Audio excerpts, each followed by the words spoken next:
नमस्कार। मेरे प्यारे देशवासियों, आज मैं अपनी बात की शुरुआत एक वेद वाक्य के साथ करना चाहता हूं। कृतं में दक्षिणे हस्ते जयो में सव्य आहितः। इस बात को भारत के संदर्भ में देखें तो बहुत सीधा साधा अर्थ यही है, हमारे देश ने एक तरफ कर्तव्य का पालन किया तो दूसरी तरफ उसे बड़ी सफलता भी मिली। कल 21 अक्टूबर को भारत ने 1 बिलियन 100 करोड़ वैक्सीन डोज का कठिन लेकिन असाधारण लक्ष्य प्राप्त किया है। इस उपलब्धि के पीछे 130 करोड़ देशवासियों की कर्तव्य शक्ति लगी है। इसलिए ये सफलता भारत की सफलता है, हर देशवासी की सफलता है। मैं इसके लिए सभी देशवासियों को हृदय से बधाई देता हूं। साथियों, 100 करोड़ वैक्सीन डोज ये केवल एक आंकड़ा नहीं है, ये देश के सामर्थ्य का प्रतिबिंब है, इतिहास के नए अध्याय की रचना है। ये उस नए भारत की तस्वीर है जो कठिन लक्ष्य निर्धारित कर उन्हें हासिल करना जानता है। ये उस नए भारत की तस्वीर है जो अपने संकल्पों की सिद्धि के लिए परिश्रम की पराकाष्ठा करता है। साथियों, आज कई लोग भारत के वैक्सीनेशन प्रोग्राम की तुलना दुनिया के दूसरे देशों से कर रहे हैं। भारत ने जिस तेजी से 100 करोड़ का 1 बिलियन का आंकड़ा पार किया है, उसकी सराहना भी हो रही है। लेकिन इस विश्लेषण में एक बात अक्सर छूट जाती है कि हमने ये शुरुआत कहां से की है। दुनिया के दूसरे बड़े देशों के लिए वैक्सीन पर रिसर्च करना, वैक्सीन खोजना, इसमें दशकों से उनकी महारत है, एक्सपर्टाइज थी। भारत अधिकतर इन देशों की बनाई वैक्सीनेशन पर ही निर्भर रहता था, हम बाहर से मंगवाते थे। इसी वजह से जब 100 साल की सबसे बड़ी महामारी आई तो भारत पर सवाल उठने लगे, क्या भारत इस वैश्विक महामारी से लड़ पाएगा? भारत दूसरे देशों से इतनी वैक्सीन खरीदने का पैसा कहां से लाएगा? भारत को वैक्सीन कब मिलेगी?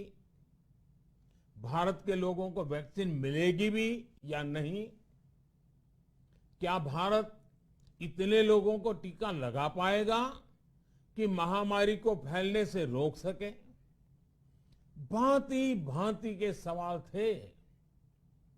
लेकिन आज ये 100 करोड़ वैक्सीन डोज हर सवाल का जवाब दे रहा है।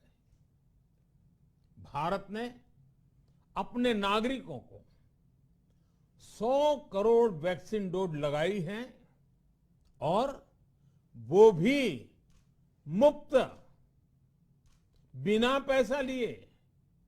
साथियों, 100 करोड़ वैक्सीन डोज का एक प्रभाव ये भी होगा कि दुनिया अब भारत को कोरोना से ज्यादा सुरक्षित मानेगी।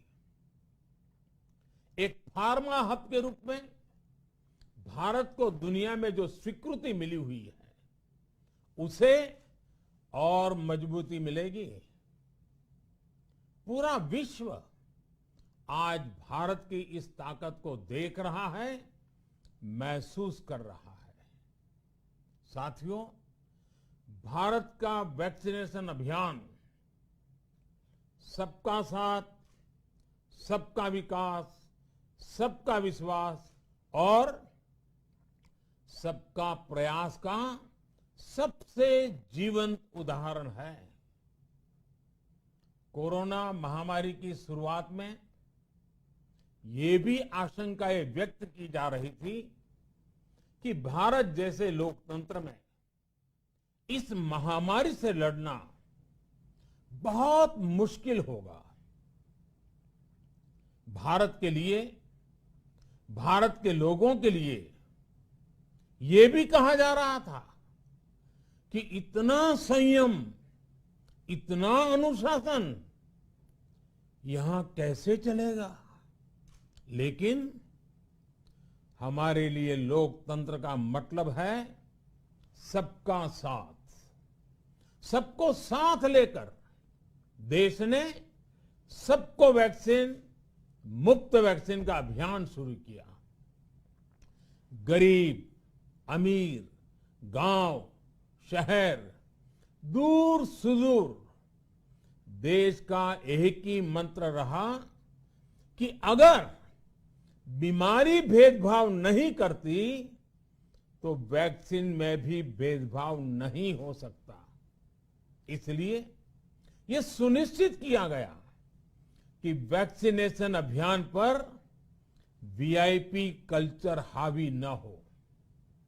कोई कितने ही बड़े पद पर क्यों न रहा हो, कितना ही धनी क्यों न रहा हो, उसे वैक्सीन सामान्य नागरिकों की तरह ही मिलेगी।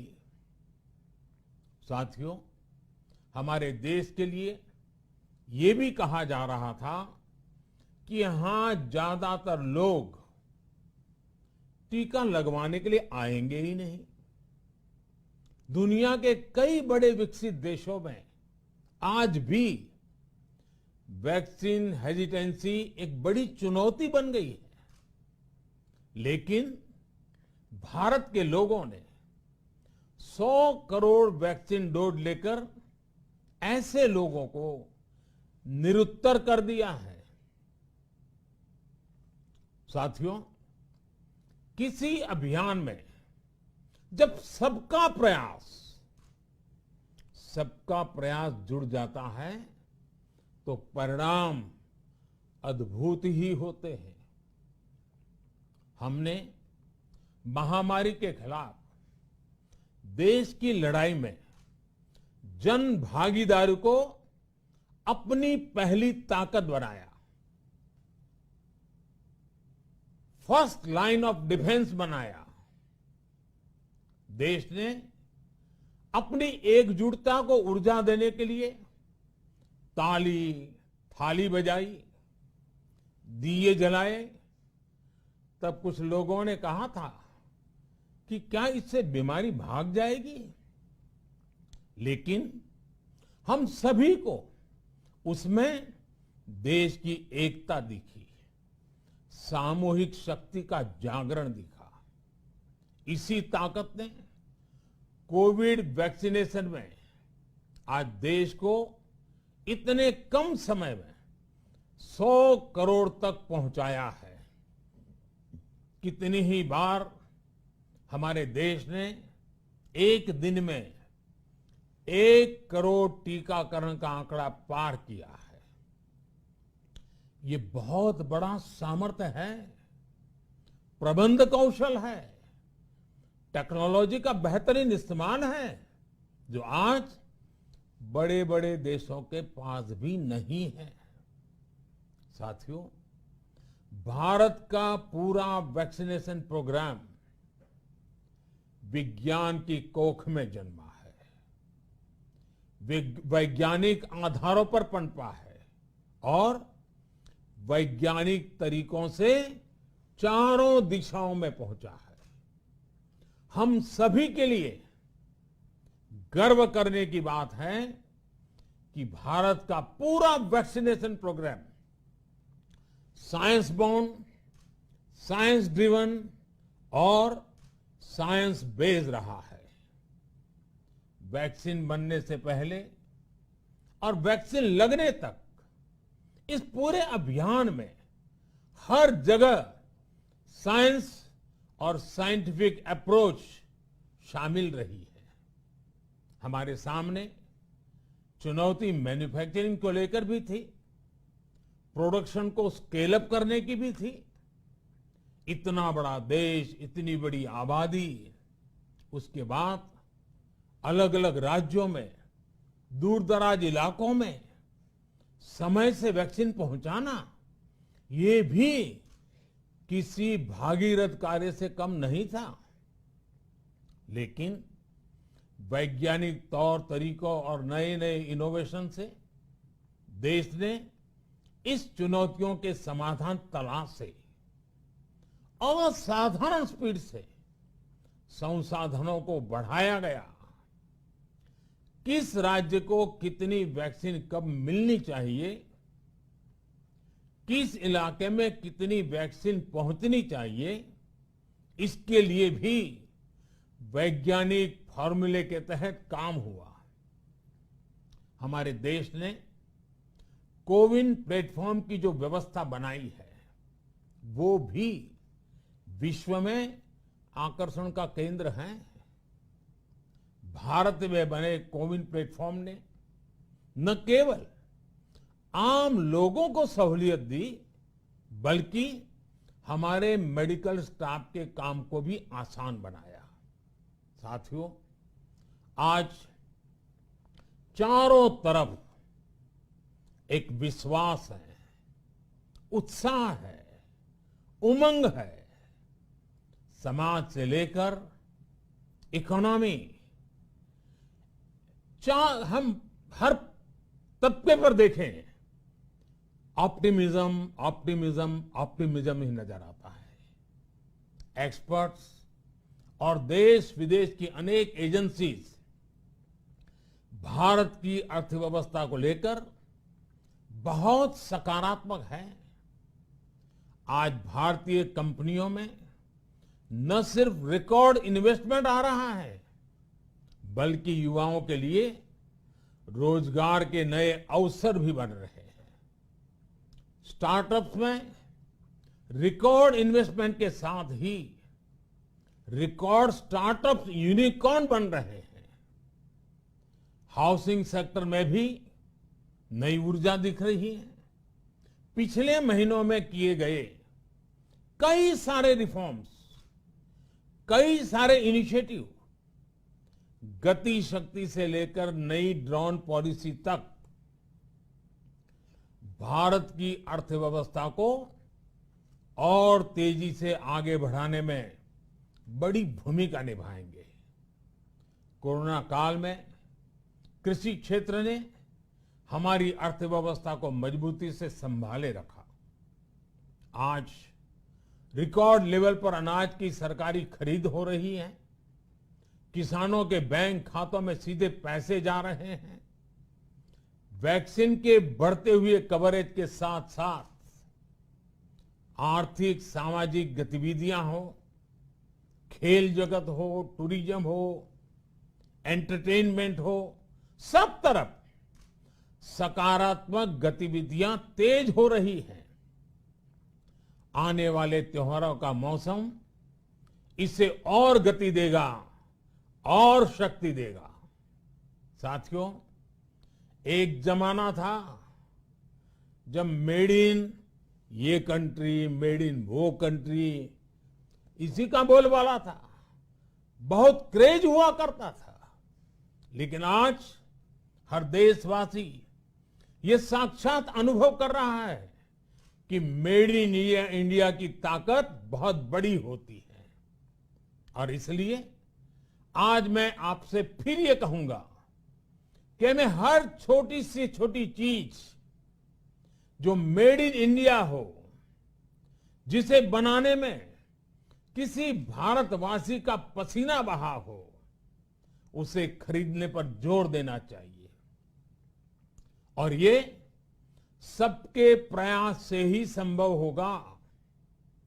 जैसे स्वच्छ भारत अभियान एक जन आंदोलन है, वैसे ही भारत में बनी चीज खरीदना, भारतीयों द्वारा बनाई चीज खरीदना, वोकल फॉर लोकल, ये हमें व्यवहार में लाना ही होगा। और मुझे विश्वास है सबके प्रयास से हम ये भी करके रहेंगे। आप याद करिए, पिछली दिवाली हर किसी के मन मस्तिष्क में एक तनाव था, लेकिन इस दिवाली 100 करोड़ वैक्सीन डोज के कारण एक विश्वास का भाव है। अगर मेरे देश की वैक्सीन मुझे सुरक्षा दे सकती है, तो मेरे देश का उत्पादन, मेरे देश में बने सामान मेरी दिवाली और भी भव्य बना सकते हैं। दिवाली के दौरान बिक्री की एक तरफ और बाकी साल की बिक्री एक तरफ होती है। हमारे यहां दिवाली के समय, त्योहारों के समय बिक्री एकदम बढ़ जाती है। 100 करोड़ वैक्सीन डोज हमारे छोटे छोटे दुकानदारों, हमारे छोटे छोटे उद्यमियों, हमारे रेहड़ी पटरी वाले भाइयों बहनों, सभी के लिए आशा की किरण बनकर आई है। साथियों, आज हमारे सामने अमृत महोत्सव के संकल्प है, तो ऐसे में हमारी ये सफलता हमें एक नया आत्मविश्वास दिलाती है। हम आज कह सकते हैं कि देश बड़े लक्ष्य तय करना और उसे हासिल करना बखूबी जानता है, लेकिन इसके लिए हमें सतत सावधान रहने की जरूरत है। हमें लापरवाह नहीं होना है। कवच कितना ही उत्तम हो, कवच कितना ही आधुनिक हो, कवच से सुरक्षा की पूरी गारंटी हो, तो भी जब तक युद्ध चल रहा है, हथियार नहीं डाले जाते। मेरा आग्रह है कि हमें अपने त्योहारों को पूरी सतर्कता के साथ ही मनाना है। और जहां तक मास्क का सवाल है, कभी कभी जरा, लेकिन अब तो डिजाइन की दुनिया भी मास्क में प्रवेश चुकी है। मेरा इतना ही कहना है, जैसे हमें जूते पहन करके ही बाहर जाने की आदत लग गई है ना, बस वैसे ही मास्क को भी एक सहज स्वभाव बनाना ही होगा। जिनको अभी तक वैक्सीन नहीं लगी है, वो इसे सर्वोच्च प्राथमिकता दें। जिन्हें वैक्सीन लग गई है, वो दूसरों को प्रेरित करें। मुझे पूरा भरोसा है कि हम सब मिलकर प्रयास करेंगे तो कोरोना को और जल्द हरा पाएंगे। आप सभी को आने वाले त्योहारों की एक बार फिर बहुत बहुत शुभकामनाएं, बहुत बहुत धन्यवाद।